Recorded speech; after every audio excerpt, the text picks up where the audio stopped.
I'm probably going to get DMCA'd over this. I got a band practicing in the background, and Nancy Pelosi has decided that that's enough to get you busted. So, let's see how this goes. Oh, I keep forgetting to move my mic stand thingy. Still having trouble with this Rode desktop mic thingamabobber that everybody says is strong enough to handle the heavier mics. It's not. I'll get going in a second here.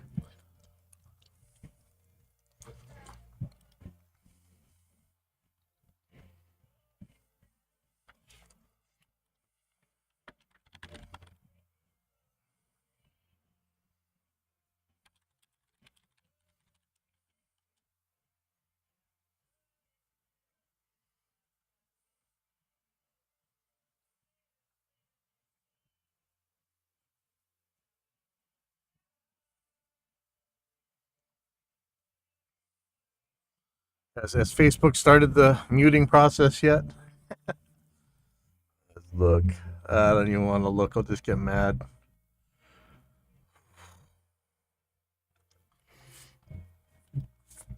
All the AIX DSP people out there, we are just about back to our own stuff again. So next couple days we should really be hammering hard on the housekeeping, I hope. If not, then next week, but hopefully this week we're going to start. All right, here we go. So welcome to Evidence-Based Audio number 180, and this is Are You the Sensitive Type? And I guess I got to get it close to this mic and get a little bit louder because we have a lot of background going today. Band practicing as usual. Okay, here we go. So, first of all, let's see, last week, I know we talked about it a little bit. Ordered one of these Harley Benton GPA 100s. It's a pedal style guitar power amp. Pretty obvious that, like Behringer stuff, this is a rebadge of somebody else's product. I'm pretty sure it is anyway. Maybe these guys first made it. I doubt it. They didn't seem to know much about it when I emailed them. I had some questions about modding it, and it seemed like, the text didn't seem to know much about it as far as anybody that I could get a hold of. I could show you the email thread, but I don't think there's any point. The thing about this is it's a 100 watt, let's see, it says 100 watts at 8 ohms, class D amp, or 190 watts at 4 ohms. The thing weighs like 3 pounds, if that, and it's loud. I don't know what it is, RMS or whatever, but it's as loud as any 100 watt amp I've ever heard. It's loud. It's really loud. And it's just this tiny little thing. The problem with it is it uses Euro power, like 230 volts. So I had ordered a voltage, a step-up converter, step-up transformer, whatever. And that thing was so heavy, you may as well just bought a regular power amp that ran on 120, like a big power amp. Kind of defeated the whole purpose. It's really clunky, got in the way. Because I figure you get some of these, and in fact, let me pop this up, sorry. Lesgen F12 X200. You find some old dead guitar amp, a combo amp that had a 12-inch in it, throw away all the guts, and you put this on here, this Celestion F12 X200. This is a 12-inch speaker. We talked about it a couple weeks ago with the tweeter in it, and it's meant to be a full-range, flat response type of speaker for your modeling systems and stuff. So it's got a tweeter. You still use if you use it without an impulse response, I gave this a test. To run the amp through it without the impulse, it sounds like running an amp through a PA speaker. So it worked really well. But I figure you get that GPA 100 and any old guitar amp that doesn't work anymore or whatever, and just Velcro this to the top of it or whatever, and you got yourself a really kick-ass full-range flat response cabinet without paying for them. I don't know if you've seen the prices of these things. Let's see. Let's see. FRFR speaker. Let's just type that in Google and take a look. Now the ones like the altos and head rushes, they're like $250. It's pretty much about the cost of that amp and a speaker. But, you know, if you really want that traditional 12-inch speaker type of look, and, you know, amps are a dime a dozen. Any of the real FRFRs, like, see, none of these. See, a Line 6 power cab, $650. Let me see. So let me look on Guitar World here. Probably don't put the prices. Yeah, the Laney, $960. The Friedman ASC 10, $900. The one everybody always talks about, that Atomic CLR or whatever, I don't even know if they're available. Like, it seems like they're back ordered for forever, and they're still pretty expensive. I mean, all these things are crazy money. Whereas, I wouldn't call a Katana an FRFR. Come on. You know, so you save a bunch of money, and you might get a form factor you like better. So, but the problem, like I said, it was just, this doesn't run at 120. I tried it with the other thing, worked great, but it's not that convenient with the step-up converter. And somebody on the gear page had showed that there's one on the Japanese market called the Playtech GPA 100. Same name, same everything, just a little bit different printed graphics. And this one ran at 120 volts. And it's funny because the cord that comes with this is ungrounded, but all of these come with an IEC female receptacle. And digging around, somebody on the gear page had said Harley Benton GPA 400 power amp with Axe-Fx 2 120 volts. And the GPA 400, let me see if I can find it here. Is it in here? GPA 100. The GPA 400, if it's in here. Harley Benton GPA 400. So this one is another. If this is a regular rack unit, but it's like 200 watts a side or something, yeah. I don't know if it's 8 ohms, 4 ohms, or whatever. Okay, yeah, 2 times 100 watts at 8 ohms. So it's like 2 of these GPA 100 side by side. And again, this only runs at 230 volts. But somebody had taken a look, and he says, so same, just like me. When I received it, I was dismayed to find that it would only work at 230 volts. Bummer, I considered getting a transformer, but that would defeat the whole purpose of having a lightweight power amp. So it sat for a while. On a whim, I opened it up and discovered that there seemed to be a way to shunt a spot on the board to convert it to 120 volts. And you'll hear about this on all kinds of power supplies. Any modern device, you usually hear that either there's a switch that you can switch to turn it between 120 and 220 or 230 or whatever, or there's like a little solder pad you can bridge together. And so he bridged it, and he said it works. I don't know for sure that it's safe this way, and I don't know for sure that it's as loud, but he says it worked. And let's see what else somebody says. The guy says it's still working great, and that is June 20 versus August. Oh, pretty much a year the guy had it, and it's still working great. So I guess this is doing well. I don't know that it's making as much power, though. I question whether or not the parts are exactly right that you can just switch them. So he's showing the thing. And so I was asking about it, and somebody on the Reaper forum said, hey, go check out that same thread. And I looked again. I was like, I already had this thing open, and I couldn't find anything. And so I posted up some pictures of the board, and I kind of gave up. And then when I really thought about it, I was like, you know what? Keep looking.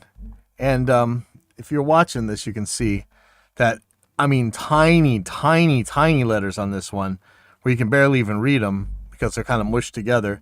It says short 120 volt, open 230 volt. So I bridged them, and it seemed to work.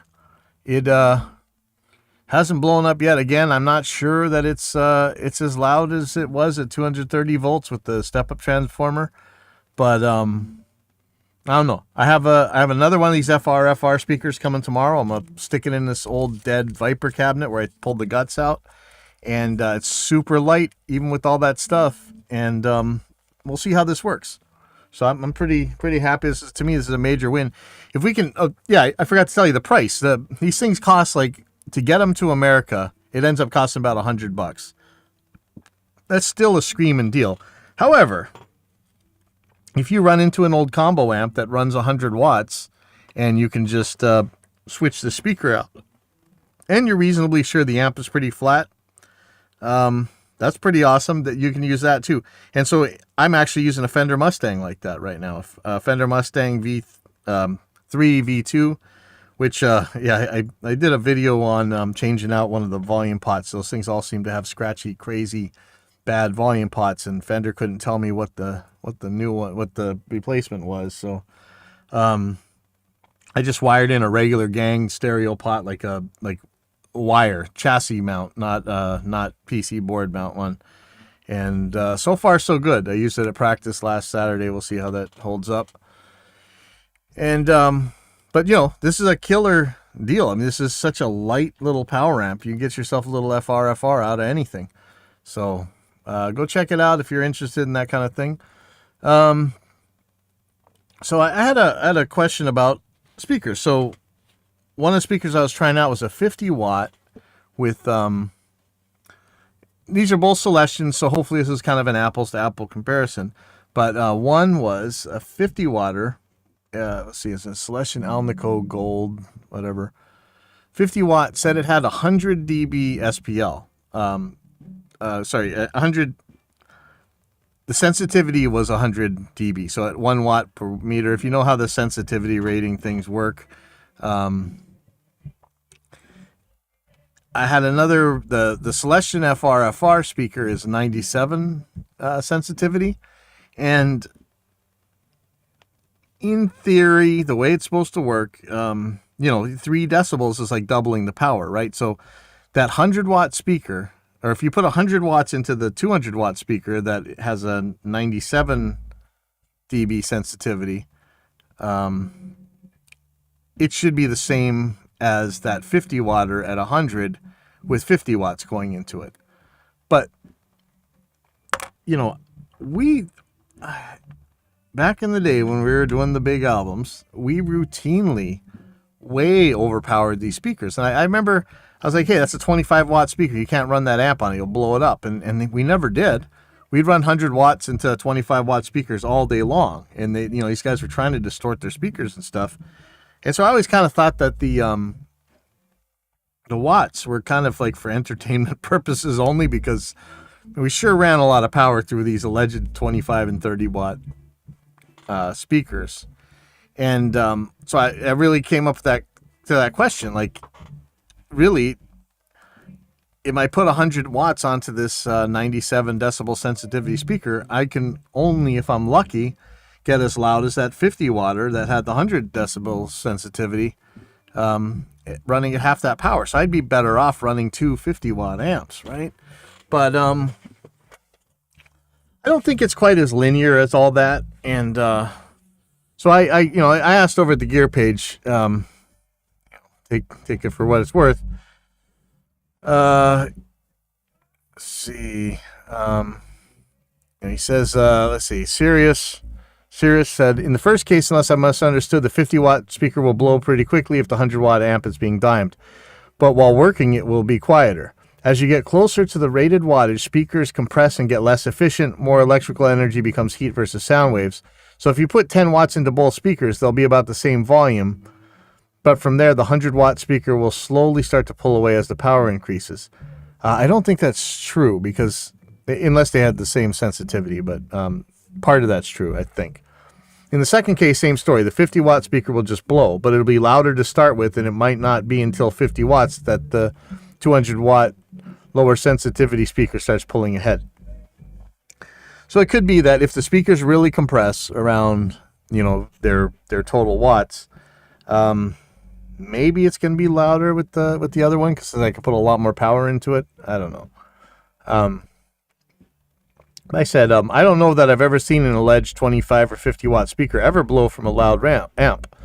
We recorded 25 and 30 watt speakers for decades, putting massive dual 412 amounts of power into single speakers, and I don't think I've ever seen one blow.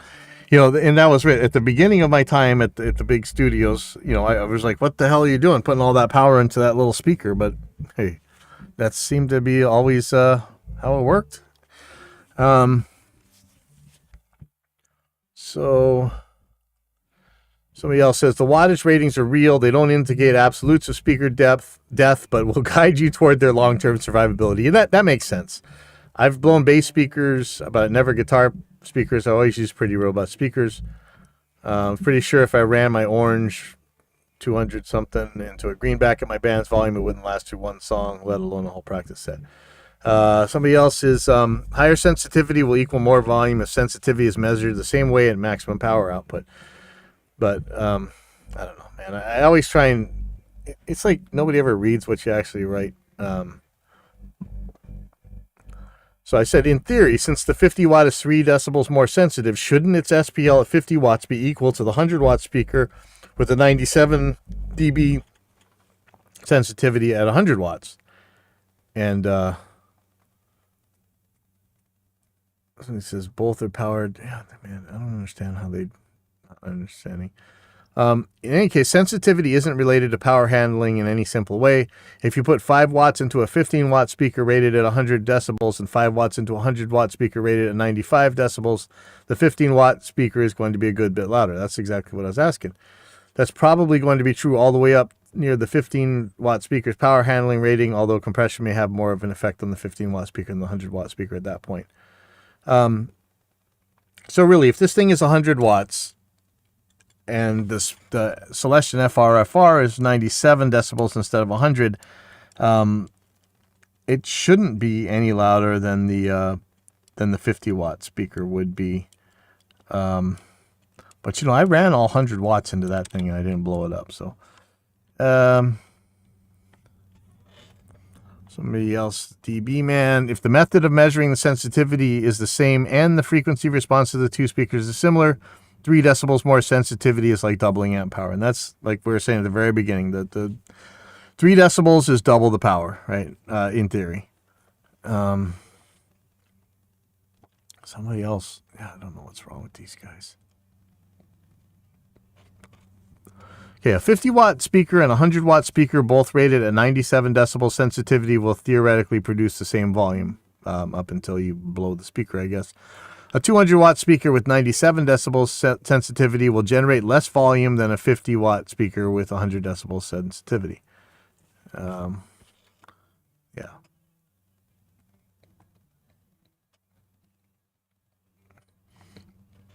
Now, this is where it really gets into it. Sirius said, I tried to cover that in the first post, but the dynamic response of speakers isn't a straight line up to the rated wattage. It's a curve, and once you get towards the half of the power rating, they're starting to compress more and more, so each doubling of power, you'll get less than 3 decibel increase as increasing the amounts of extra energy turns into heat in the coil. But you didn't actually specify the quoted case in your opening post. Yeah, all else being equal, if you give the 50 watt speaker 50 watts and the 100 watt speaker 100 watts, they'd probably be in the same ballpark volume-wise depending on their individual compression curves. Yeah. I had to do something on Facebook recently, which was to announce that if people strawmanned me or if they read something into my post that I didn't say and then accuse me of it and hold me to it, I was just going to start deleting people, blocking people, friends or not. And it's just crazy how no matter what you write, nobody ever actually reads what you wrote. They write their own stuff. Let's see.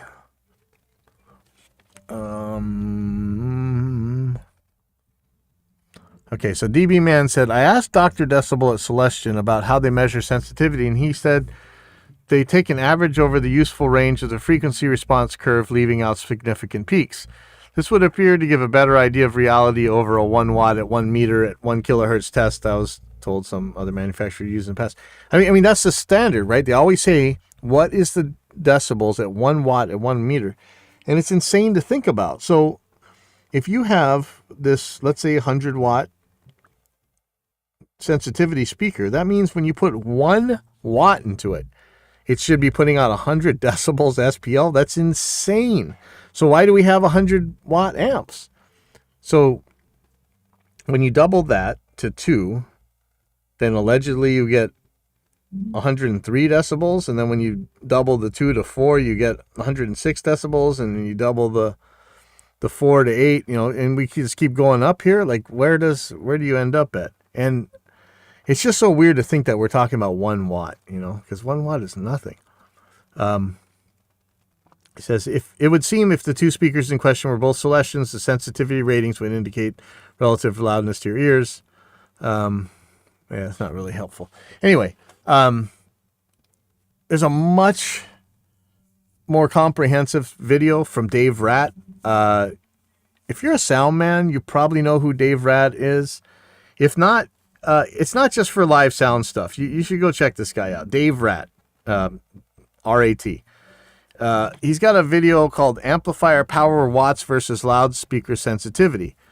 And he tells all about amp power versus load, measuring output power, calculations, speaker efficiency versus watts, compare amps with differing peak versus RMS power outputs. So he really kind of goes through the whole gamut. And this would be a good video to take a look at. And any Dave Ratt video, really. Okay. Let's see. Let's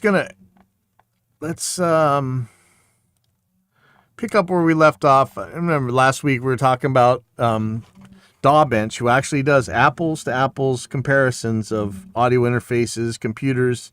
They set up digital audio workstations. Pretty much DAWBench, Vin Curliano, and Jim Roseberry from Perfect Audio, Studio Cat, whatever. They're the two DAW gurus to me. When it comes to hardware, these are the two guys I want to talk to. DAWBench has a test suite so that you can actually really compare interfaces, CPUs, operating systems, all that stuff. And I don't know if you've been sleeping under a rock or whatever, but over the last couple of years, everything's talking about the Apple M1, the Apple Silicon, whatever, the M1 chip. And it's supposed to be this amazing, stupendous, it's just so much better than anything else ever in the universe, M1 CPUs. And those of us who have actually tried them, we're not feeling that power. They're super good with the efficiency. They don't eat the battery at all. Doesn't get hot. But in terms of the power they're promising, a lot is being blamed that it's using this thing called Rosetta, which is like a translator between the actual native Apple Silicon and the way the Intel chips ran. But there are some native running Apple Silicon stuff now. I mean, our plugins, I think Reaper. So we can actually test this thing, and it's not putting out what the hype lords are really saying. But far be it from me, because people just accuse me of bias or whatever. So DAWBench had I think we read this last week, but I'm going to read it again. So he said, coming off radio silence, the CPU wars are back with a vengeance, sparked by Apple's return to non-x86 chips. The resulting hysteria from some circles is for me reminiscent of the late 90s and early 2000s, when there was a RISC versus CISC, PowerPC versus x86 battles from their respective camps. Back then, there were more than a few questionable RDF moments with superior performance claims that were not really panning out once the rubber hit the road. And I don't know if you guys remember that. Like, everybody's talking about how superior those Motorola chips were to the Intel chips, and that wasn't true at all. I mean, they were different. Different is different. But anyways, and we are again seeing the same, if not higher level of hysteria surrounding the new Apple Silicon's performance superiority across articles, blogs, etc. Of course, my focus is purely audio production and DAW performance, things that are CPU bound as opposed to GPU bound, IPC, multiprocessing performance, etc. So after reading through and following up on some of the comparative performance tests posted and not getting anywhere near the variable being reported, I didn't either, but I'm not the professional tester guy. I turned my attention to developing a suite of DAWBench sessions that would run natively on cross-platform and across both x86 and the new Apple Silicon. The next hurdle was to find trusted testers that had access to the new Apple silicone units, sans an emotional attachment. I guess that's why you don't call me. That we could add to the team to expand the testing pool. Testing is ongoing, and we already have a large collated database. Currently, we have taken a bit of a breather, and while some are enjoying the northern summer break, but we'll finish up testing and post the results sometime in the next month or so. I won't give away too much just yet, but I will say that the results are not in line with some of the hysterical claims being made by some of the other commentators. Intel's 12th generation already has Apple's measure with less cores, and with new chips coming from both AMD and Intel in the next 6 months, including Intel's new HEDT Xeon WS line with higher cores, the gloves are off. Stay tuned. P.S. I have my goggles, gloves, and biosuit on hand in preparation for when I release the reports. And let's go to some of these comments here. Can't wait for that. Your tests are very reliable and are always my references. Of course, Dawbench is... Listen, we've had a couple shows where the Dunning-Krugers over at the Reaper users group on Facebook were attacking me for talking about Jim Roseberry and Vin Curliano's advice. And, you know, sorry, these are the two guys that really know their stuff. And that's just the way it is. So he says, Apple CPUs carry definitely too much more myths than they deserve. Sam Lowe says, very interested. I've been running an M1 Mac Studio for a while now. I have my suspicions Rosetta is a contributor to why things aren't as blistering fast as they said they would be, as Pro Tools is still not native to M1. Dawbench answers, still a lot of variables, obviously, until everything goes 100% Apple Silicon native, but my testing is not through Rosetta. It's 100% Apple Silicon native in Reaper using internal plugins on the DSP testing, and Contact 6, which is Apple Silicon native for the virtual instrument testing. Apple Silicon is fast, don't get me wrong, but nowhere near as fast as being made out by the RDF pundits. What is RDF? Sorry. Apple will need more than the gains being made in M2 once the larger core next-gen x86 hits. Interesting. So the Intels are supposed to be cooking. I'll be right back. Let me check on something.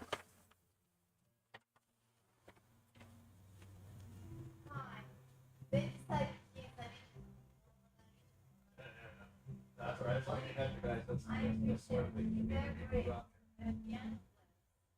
think I never in my life listened to that style of music, so it's like out of my realm. But I'll give it a shot. Aaron, Frank's gonna text me some songs, and I'll walk around the street and listen. And he'll get across the street where you're looking at Oxford Forest. Yeah. The guy who has a restaurant there, but it's 28 away. They've got pretty much here. They can start a funk band for a lawyer. So that guy knows everybody. Is it a regional band? Oh yeah, they only do originals, but they're not looking great. It's just something you should know. Well, hey, if they're very much into music, I don't see why they wouldn't want to, possibly. Yeah, you should be different. The guy who owns it's Steve Sporey. So, actually, they're open right now. It's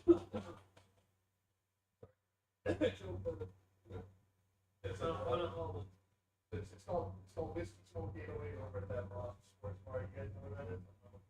Right across the street from where he's working. You know where Bob is, right? Yeah. I was there earlier. So you said what? Whiskey Box? Stay away? The owner of the name is Corey. He's got a band called he's part of that band? But for like the hardcore scene and stuff in the way, nothing happens. That guy's always in the middle of everything.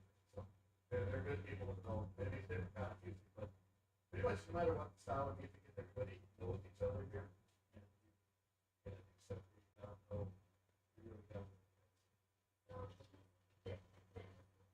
Yeah, I would go meet Ford if ever. Should I say Aaron told me that? I'll tell me you're doing originals and stuff. He won't have anything for you right away, but it's just important. I would just love to play the band. Yeah, and he'll know if anybody. There's guys that come in on Tuesdays. Ask him about it. Just say, hey, I got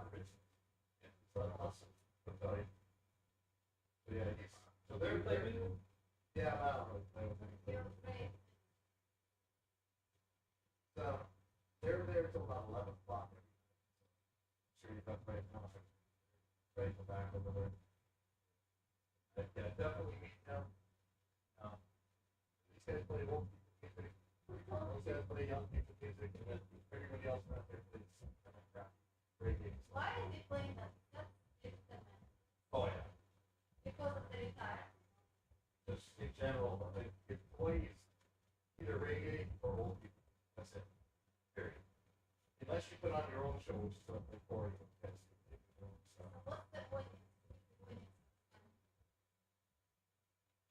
Anybody who's not listening to reggae, old, young, whatever, there's really no place here. So if playing originals in Hawaii, it's go silent. There's no, there's no. But don't you think we need to shake up the scene? That's why we put on our own shows, because none of the clubs will take it, so we just do our own. I've actually been getting a feel for reggae lately. Yeah, Maybe I can even start writing some reggae. Yeah. And that's my cousin does. But I would go meet Corey before anybody goes tonight. You should meet him. Yeah, I would. He's just right around the corner, right there. You're so fine. Yeah, just don't like the So nice that you can go to the place. Yeah. You just nailed. All right. Okay, sorry about that. So let me finish this comments here.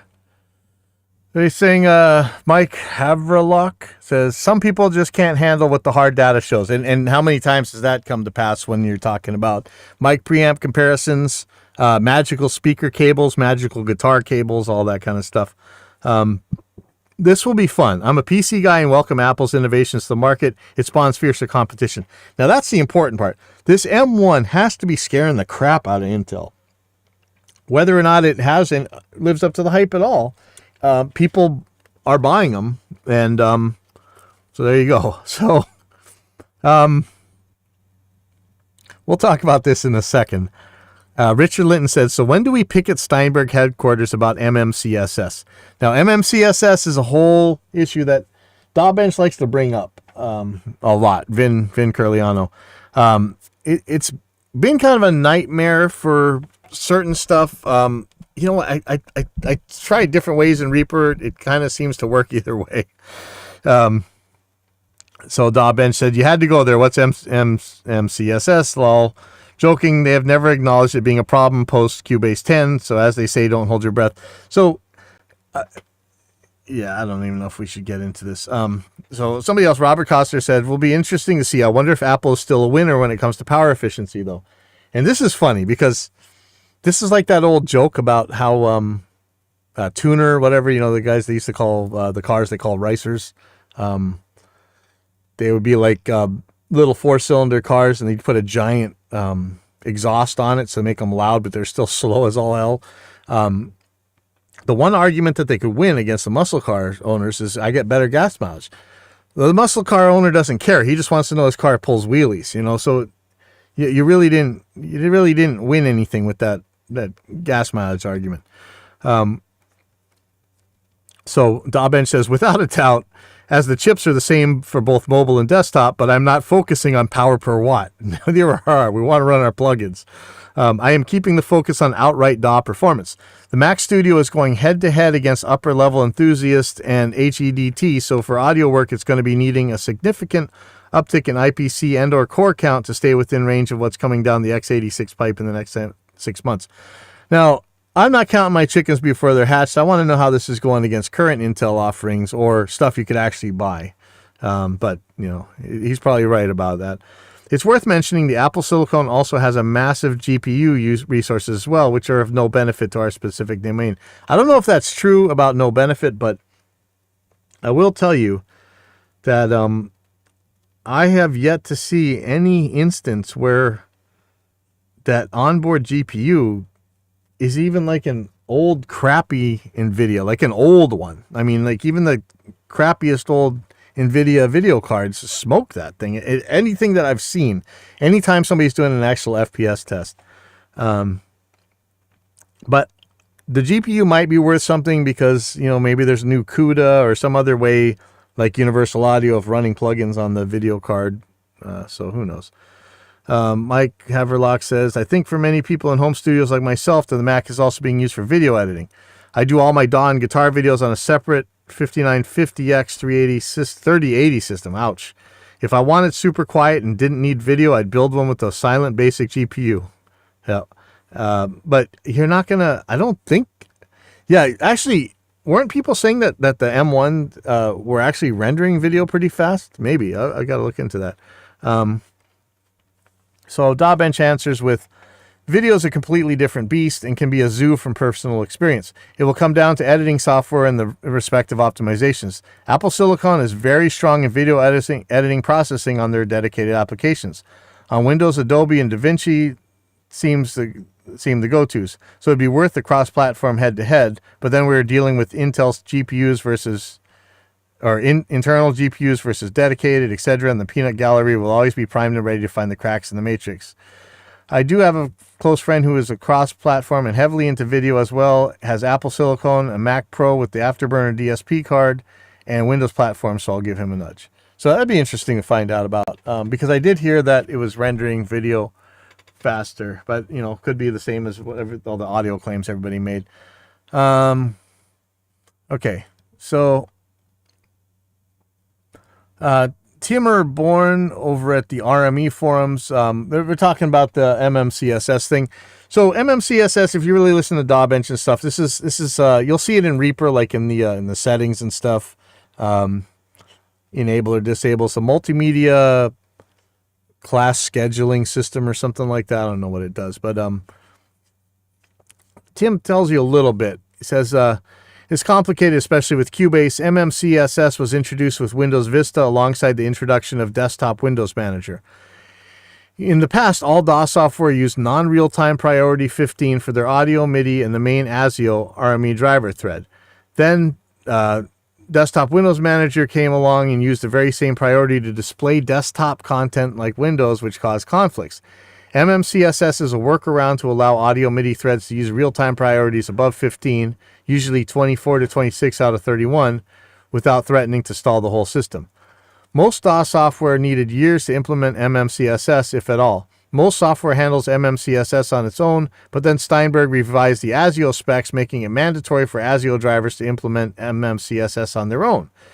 This causes all kinds of possible issues.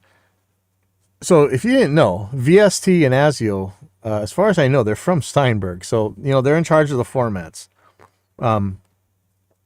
The RME ASIO driver may use a different priority than the DAW software uses for its other multi-core MMCSS threads.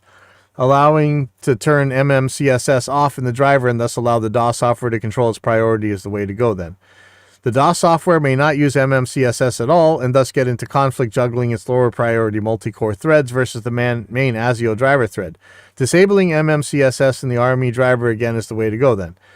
On the other hand, some DAW software without MMCSS support still benefits from the RME driver's MMCSS option being enabled.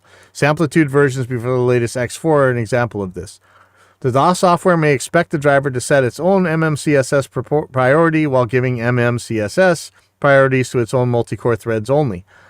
This is what I would expect Cubase to do, but when I just checked version 9.5, it acts differently than expected. Even worse, changing sample size in the RME driver may reset priorities according to the RME driver's own MMCSS setting. I will get me a V10 license and test this further. Until then, I recommend to enable MMCSS in the RME driver or to not switch buffer sizes while Cubase is running. Again, it's a bit of a mess. Having MMCSS available as an option in the driver is the best possible solution. So this was back in 2018, and it's not like stuff has really gotten fixed since then, I don't think. I still hear Vin complaining about MMCSS all the time. So far with Reaper, it's Reaper. I don't really have that kind of problem. But there's a lot to read about this. A lot to know. Okay. So I was thinking about Line 6 and their Relay G10. Now, we talked a couple weeks ago. I had a dead Relay G50. It's a more professional wireless that they make, and I used it I tested it once, then I put it away for a year, and then when I went to start it back up, I got a blank screen and just worthless. But luckily it was still under warranty by a couple days anyway. And Army sent me I don't know if they fixed it or sent me a new one, but they had me send mine back, and they sent another one, and it works. Good, because there's none for sale right now because of stupid chip shortage. So at the same time, I did order. Did I order just the transmitter, or did I order the whole system off of Music Go Round? I have a spare now, but I tell you, these plug-in style ones like the G10, they're so much more convenient. You don't have to like have this thing hanging off your guitar strap and a wire coming out and everything. It's just a plug. You plug it into your guitar. I think a lot of you guys probably saw those XVive whatever ones where it's just like a plug. Let me see if I can find.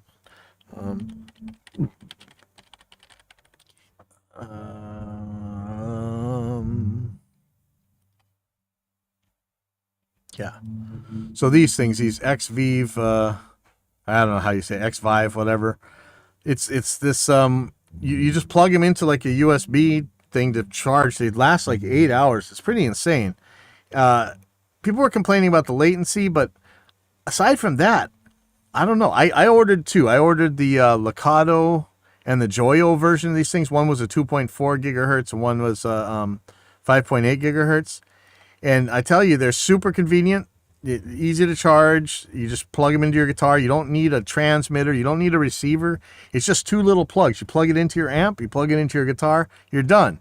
I didn't notice any major latency or anything, but what I did, bummer that I found, was that neither of these devices could handle my EMGs. They just crap out if under too much level. If I turn my volume to halfway, they were fine, but that's not how I run my guitar. So I'm thinking maybe I can modify this thing with a little resistor or something somehow. I doubt it. It's all going to be all surface mounting there, but I mean, I really could just strap a resistor across the jack maybe. But I mean, it sucks that you'd have to do that. But they're so convenient and so cheap. They're like a tenth of the price of this other stuff, or a fifth anyway. No, like a tenth of the price of these other wirelesses. I mean, it's insane how cool they are. But if you can't run a strong pickup in it, then what the hell good is it, right? And so I've been asking at the Line 6 forum whether or not the relay could actually handle it. And of course, I get for some reason, I never get any answers about the wirelesses at the Line 6 forum. But what you do see, of course, is the important safety alert relay G10 transmitter fire hazard. Everybody's talking about there was some kind of catch fire with the G10s. But the G10S looks like it's got a proper receiver. It looks kind of cool, but it has half the benefits of like those XVive or X5 or whatever. So that's what I really like to know. Well, here, look at this.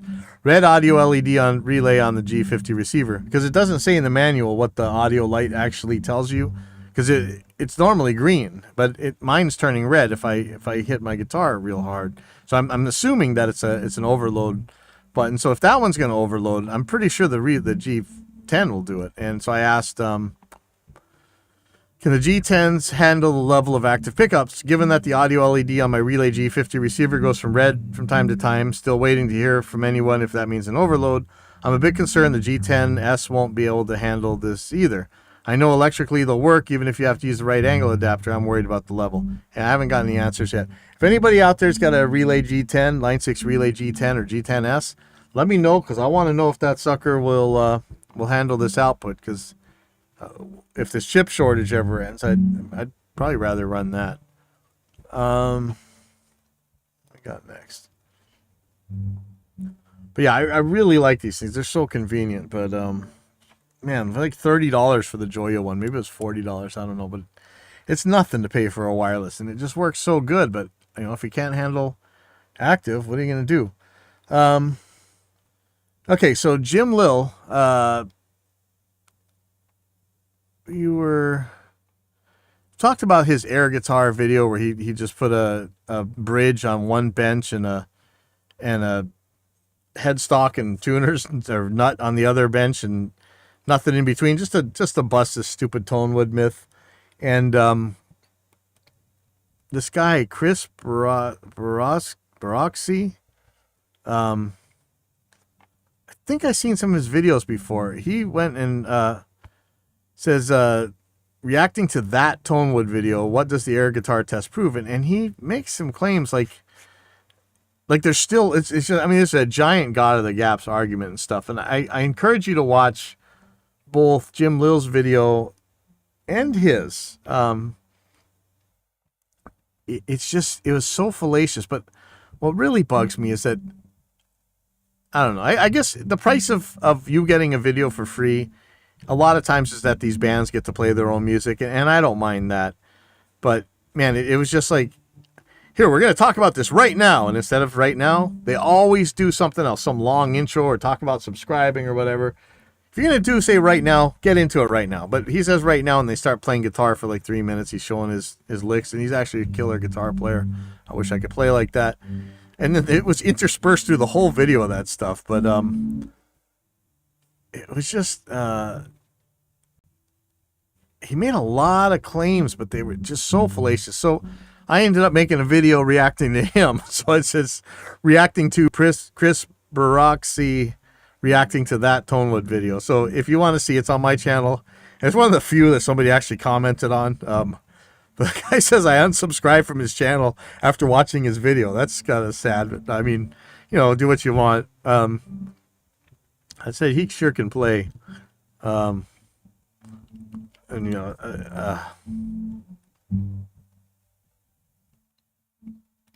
anyway, and the last thing, you know, it's kind of a short one. The last thing here is Simon Larkin is back, and Simon has a lot of videos on using Reaper and DAWs and mixing in general, but I think the stuff that really either he's known for or should be known for is how he describes how to do Reaper installs. I mean, that sounds like a no-brainer, right? You just install Reaper and you're done.